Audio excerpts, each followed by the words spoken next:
함께 읽겠습니다.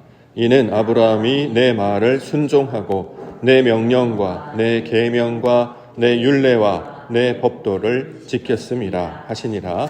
아멘. 창세기 25장 27절부터 26장 5절까지 본문입니다. 장자의 명분, 장자의 명분이라는 말씀의 제목입니다. 31절부터 보겠습니다. 25장 31절부터 말씀 보시면, 야곱이 이르되 형의 장자의 명분을 오늘 내게 팔라. 에서가 이르되 내가 죽게 되었으니 이 장자의 명분이 내게 무엇이 유익하리요? 야곱이 이르되 오늘 내게 맹세하라. 에서가 맹세하고 장자의 명분을 야곱에게 판지라.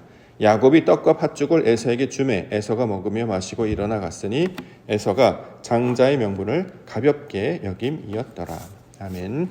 자, 오늘 본문에는 이제 장자의 명분이라는 개념을 설명하고 있는데요. 장자의 명분. 자, 이걸 이제 문자적으로 보면 처음 난 것, 초태생이라는 의미를 가진 뜻입니다. 일반적으로 우리는 이제 맞이 또는 첫째를 가리킬 때 사용하는 말입니다. 그래서 전통적으로 첫째는 아버지의 뒤를 이어서 가문의 주도권을 가지게 되죠. 가문의 대표자가 되는 것입니다. 일종의 후계자로서 또는 책임자로서 가문에 대한 어떤 일들을 감당할 의무를 그 아들이 이제 물려받고 가지게 됩니다.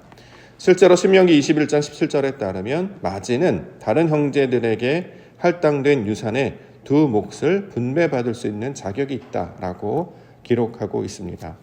자, 그러면 지금 야곱이 얻으려고 하는 장자의 명분은 그 재산에 관한 것인가, 그 주도권에 관한 것인가, 그 실제적인 어떤 권리를 자기가 갖기 위해서 그 장자의 명분을 얻으려고 했던 것인가? 우리가 이제 야곱의 일생을 우리가 아는 것처럼 야곱은 이 장자의 명분 사건, 팥죽 사건 이후에 나중에 집에서 도망가서 삼촌 라반의 집에서 계속 살다가 돌아오게 되죠. 실제로 이삭, 아버지한테 물려받은 재산이라기보다는 그가 삼촌 집에서 직접 만들어냈던 재산과 가족이 대부분이었습니다. 물려받은 것이 아니라 자기 스스로 얻은 것들로 그가 재산이나 가족들이 형성되어 있음을 우리가 알 수 있게 됩니다. 따라서 이 문자적으로 해석하는 장자의 명분과는 그 내용과 의미가 조금 다른 것을 우리는 알 수 있게 되는 것입니다.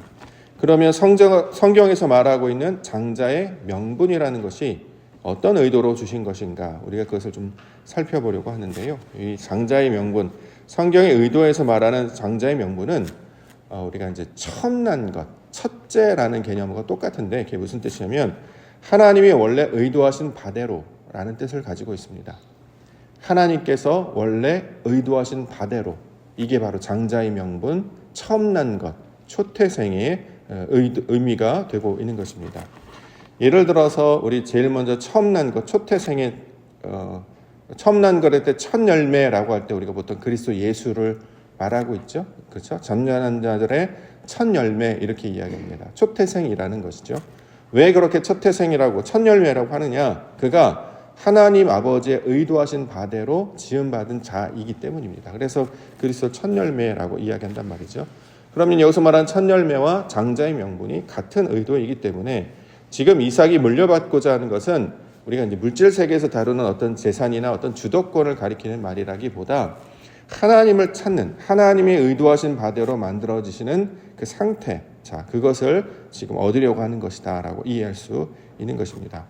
그러면 이 장자의 명분이 가지고 있는 어떤 혜택이나 특징이 무엇인지를 우리가 살펴보면 그 장자의 명분에 관한 내용을 알 수 있을 텐데요. 그 대표적인 특징이 바로 하나님의 말씀을 듣는 자라는 것이죠. 26장 2절 말씀 보시면, 여호와께서 이삭에게 나타나 이르시되 애굽으로 내려가지 말고 내가 내게 지시하는 땅에 거주하라. 자, 이삭에게 나타나셨던 하나님, 그 하나님은 그 아버지였던 아브라함에게도 나타나셨죠.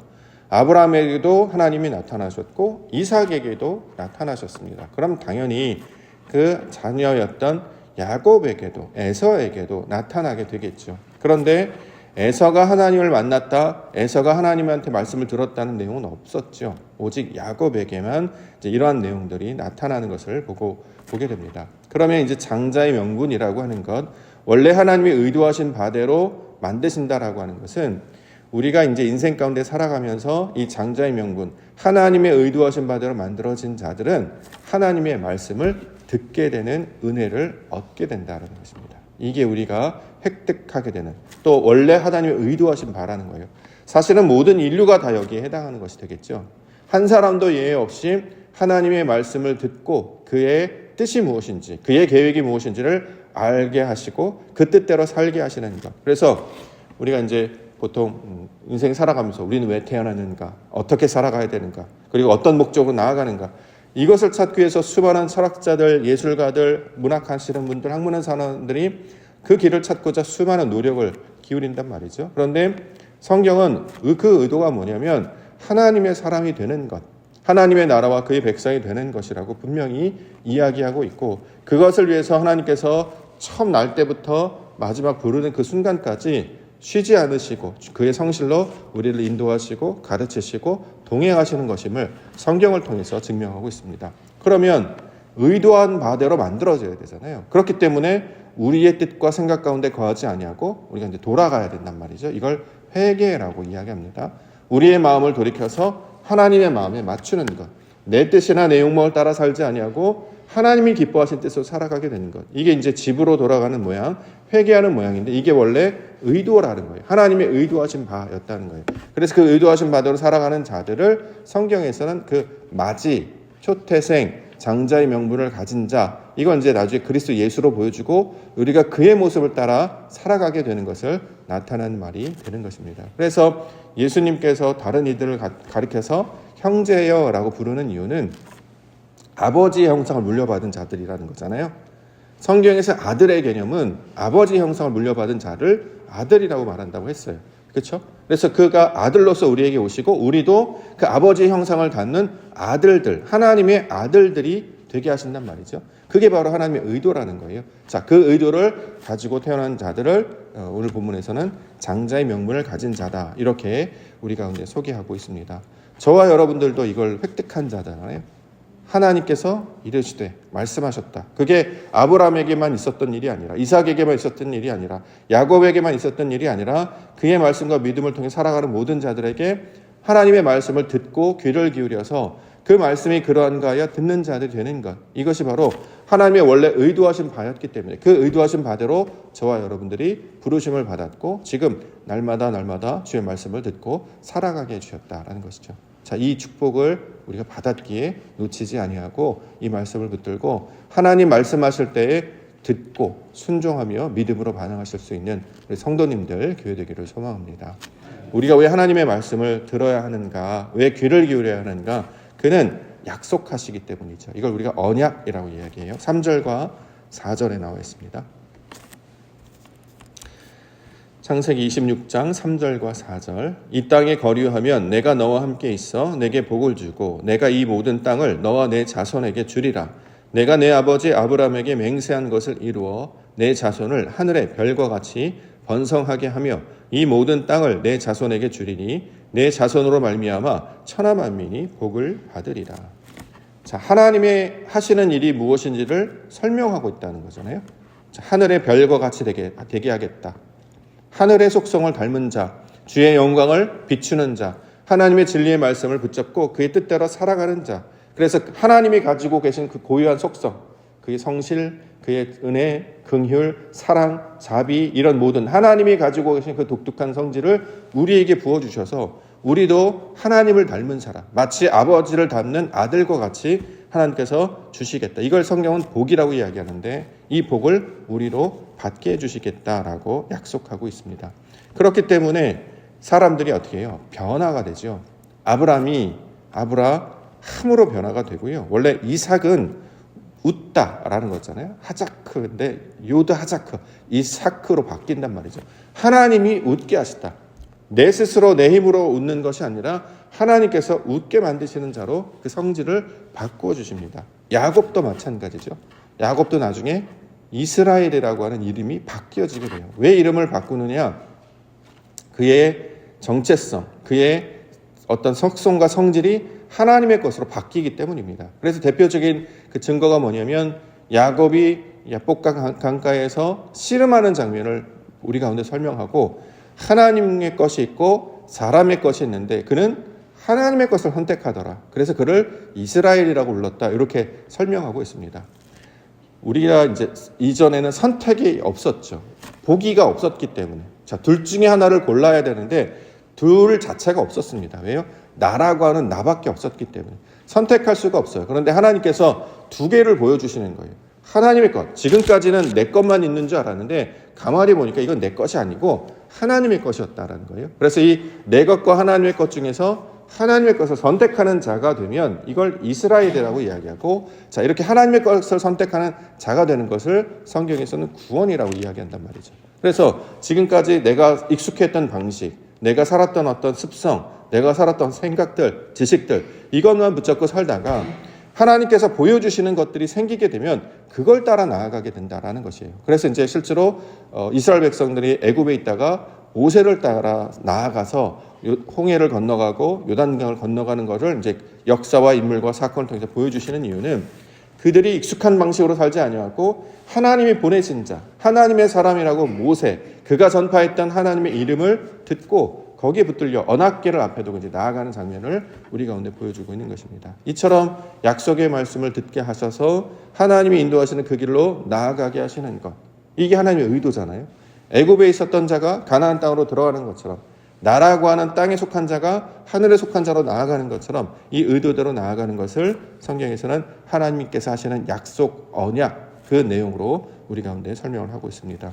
그러므로 우리도 이 똑같은 말씀을 붙잡고 하나님께서 우리를 그러한 지경으로 인도하시고 우리를 변화시켜 주실 것이구나. 자, 이 말씀 붙잡고 나아갈 때 이것이 바로 장자의 명분을 가진 자, 그 하나님의 의도대로 만들어진 자들의 모습이 될 것입니다. 마지막으로 5절에 나와 있는데요. 5절, 이는 아브라함이 내 말을 순종하고 내 명령과 내 계명과 내 율례와 내 법도를 지켰음이라 하시니라. 처음 아브라함은 하나님이 누구신지 알지 못했습니다. 그런데 어느 날 하나님이 만나 주셔서 친척 아비 집을 떠나 지시할 땅으로 가라로부터 시작된 그 믿음의 여정을 통해서 하나님이 어떠한 분이신지를 인생 가운데 계속 경험하게 돼요. 가장 놀라운 증거는 이제 아들을 낳는 장면이 되겠습니다만 그 이후에도 여호와 이레라는 장면을 통해서 알게 되었고, 결정적인 사건들을 통해서 하나님은 엘사다이, 전능하신 하나님이시구나, 영원하신 하나님이시구나, 이런 것들을 점점 인생을 통해서 경험하게 된다라는 것이죠. 그럼부터는 아브라함은 믿음의 사람으로 바뀌게 됐습니다. 그래서 하나님이 주시는 명령, 그가 하라고 하는 계명, 지켜야 되는 율례, 그런 법들을 성실하게 감당하는 자로 바뀌게 되었다라는 거죠. 그러므로 장자의 명분을 가지게 되는 자들은 어떻게 살아가냐면 하나님이 주신 약속의 말씀을 붙잡고 정말 그렇게 될 것을 기대하고 그 말씀을 붙잡고 살아가게 된다라는 것입니다. 현재 2025년도에 일어났던 여러 가지 일들 중에서 기뻤던 순간들 여러 가지가 있겠습니다만 가장 놀랍고도 이제 신기했던 것은 이제 아이를 주셨던 장면이라고 생각을 합니다. 그럴 환경과 조건이 되지 못했단 말이죠. 그래도 하나님께서 그 가정 가운데 아이가 있어야 그 어떤 신앙의 변화, 또 기쁨의 어떤 원동력이 생기기 때문에 있어야 할 그 아이를 허락하여 달라고 우리가 함께 합심하여 기도를 했더니 불과 많이 지나지 않아서 정말로 임신했다는 소식을 듣고 저는 사실 좀 당황했었죠. 너무 빨리 아이가 생긴 거 아닌가? 사실은 이제 유산 문제가 있었기 때문에 그래도 한 6개월 정도는 쉬어야 되지 않을까? 1년 정도는 지나야 되지 않을까? 이런 생각을 했는데 얼마 되지 않아서 바로 임신 소식을 전해주었고, 지금 우리가 주일날 봤던 것처럼 건강하게 무럭무럭 잘 자라고 있어서 이제 내년 3월 초 정도에 이제 만날 수 있다라고.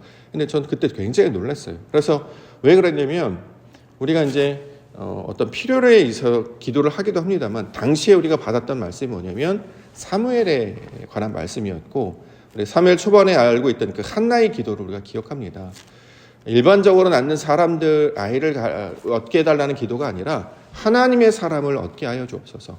하나님께 간구하여 얻는 것, 이건 하나님이 주셨다라고 고백할 수밖에 없는 그것이 우리 가운데 나타나길 원합니다라고 그 고백을 통해서 우리 함께 합심하여 기도를 했는데 정말 그것이 실제로 눈으로 펼쳐서 보여주셨기 때문에 올해 가장 기쁘고 놀라웠던 순간이었다라고 생각합니다. 또 지난주는 우리 청년 한 명도 본인이 기대했던 그렇게 원했던 길로 나아가는 것을 보면서 세상은 그냥 원래 때가 되면 다 얻게 되는 것이고 그냥 자기가 열심히 하면 얻을 수 있어 라고 이야기하지만 믿음의 세계에는 그게 아니라 원래 하나님의 의도하신 그 질서가 있잖아요. 아, 이거 하나님이 주셨어요 라는 고백을 하게 하시는 것이 우리에게 맡겨진 우리를 부르신 하나님의 뜻이었다라는 거죠. 내가 열심히 하다 보니까 예를 들어서 직장이라든가 학교라든가 내가 얻고자 하는 것을 얻었다라는 사람의 고백과 이거는 분명히 하나님이 주셨습니다라고 고백하는 사람의 인생은 완전히 전혀 다른 차원으로 살아가게 된다라는 거죠. 저와 여러분들이 이전에는 하나님을 몰랐을 때는 우리 힘으로 살려고 애썼지 않습니까? 실제로 야곱도 그렇게 살았고 그런데 그가 어려움을 당한 이후부터 찾아갔던 곳이 어디였냐면 이제 베델로부터 출발을 하죠. 베델에서 원래 루스라고 했던 그 베델에서 하나님을 만난 다음에 하나님의 집이라는 이름으로 거기서 제단을 쌓습니다. 나중에 그가 다시 돌아와요. 근데 베델에서 다시 돌아와서 그 베델에서 뭐라고 하냐면 엘 베델이라는 이름으로 바꾼단 말이죠. 내가 베델에서 하나님을 만났습니다 라는 이 고백을 하게 됩니다. 야곱의 고백을 우리에게 들려주신 이유는 그 똑같은 일이 우리에게도 벌어진다는 거잖아요. 그래야 하나님의 말씀, 이 성경의 말씀이 우리에게 주시는 살아있는 약속의 말씀이 될 것인데 오늘 야곱을 통해서 보여주신 이 장자의 명문이라는 것이 그러한 것들이다라고 소개하고 있는 것입니다. 우리가 신앙생활하면서 하나님 꼭 만나야 되지 않겠습니까? 경험해야 되지 않겠습니까? 아니, 성경에 나타나는 이런 인물들도 인생 가운데 그 몇십 년 동안 있었던 매일은 아니겠지만 그 중요한 순간에 나타났던 그 하나님의 놀라운 영광을 잊지 못하여서 기록하여 남기고 이거 후대에 전함으로 하나님은 살아계신다, 역사하신다, 그와 우리와 함께 하신다라는 것을 힘에 목 주고 이야기하고 있고 이거를 후대 사람들도 믿음으로 동일하게 받고 있다라는 거죠. 저는 이 야곱이 가지고 있던 양자의 명분을 우리 믿음의 세계에 하나님의 백성들에게 허락해 주신다라고 생각합니다. 그러므로 우리도 하나님의 의도하신 그 바대로 만들어지게 하여 주옵소서. 이게 원래 창조의 의도 베레시트잖아요. 이게 요한복음 1장에서 말하는 아르케, 원래 의도, 태초에 하나님의 천지를 창조하셨던 그 원래 의도라는 거예요. 우리를 이 땅 가운데 보내시고 우리를 부르시는 것은 하나님의 말씀을 지킬 수밖에 없고 하나님의 영광을 말할 수밖에 없고 하나님의 영광을 찬양할 수밖에 없는 그 사람들이 되게 하시려고 저와 여러분들 불러주셨다라고 성경은 이야기하고 있습니다. 이제 기대하고 기도하고 정말 목격하면 입에서 터져 나올 수밖에 없는 그 하나님은 살아계시며 우리와 함께 하시며 그는 우리에게 복을 주시는 분이심을 고백하는 그 순간들을 우리가 늘 경험하게 하시고 맛보게 해 주실 줄 믿습니다. 2026년 다가오는 성탄절과 새해를 맞아요. 저희가 또 다른 기대로 우리가 나아갈 텐데 특별히 하나님 그 뜻대로 다른 것으로 자꾸 벗어나려고 하니까 갈등이 생기고 어그러지고 자꾸 어려운 일이 생긴단 말이에요. 그러지 아니하고 우리의 길을 하나님께로 고정하여서 그가 원하시는 길로 나아가게 하심으로 그동안 자꾸 세상이 뭐라고 하는지 세상에서 인정받으려고 사람을 자꾸 기쁘게 하려고 하는 것 또는 나의 만족을 위해서 살아가려고 하는 것 그렇게 하지 않고 하나님이 원래 의도하신 그 거룩한 신부가 되게 하여 주옵소서. 그 하나님의 아들들의 길을 걷게 하여 주옵소서. 이것을 마음 가운데 새기며 오늘도 주의 말씀과 동행하며 기도 가운데 나아가시는 성도님들 되시기를 주님의 이름으로 이제 축원합니다. 기도하겠습니다.